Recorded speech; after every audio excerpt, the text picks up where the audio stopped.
ఈ ఆకునంతా ఒక బౌల్లో ఒలిచి పెట్టుకొని కాస్త వాటర్లో వాష్ చేసుకొని ఈరోజు మనము మునగాకు పెసరపప్పు కాంబినేషన్లో రెసిపీ స్టార్ట్ చేసేద్దాం. మునగాకు మనము హార్వెస్ట్ చేసుకున్నాం కదా, వీటిని అంతా ఒక బౌల్లోకి నేను ఒలిచి పెట్టుకుంటున్నానండి.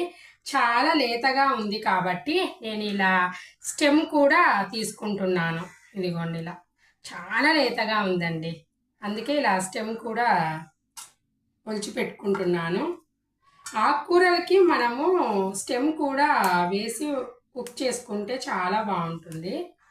ఇలా వీటినన్నింటినీ ఒక బౌల్లో తీసుకొని తర్వాత మనము రెసిపీ స్టార్ట్ చేసేద్దాము. చూడండి ఎంత లేత ఆకుపచ్చ రంగులో ఉందో.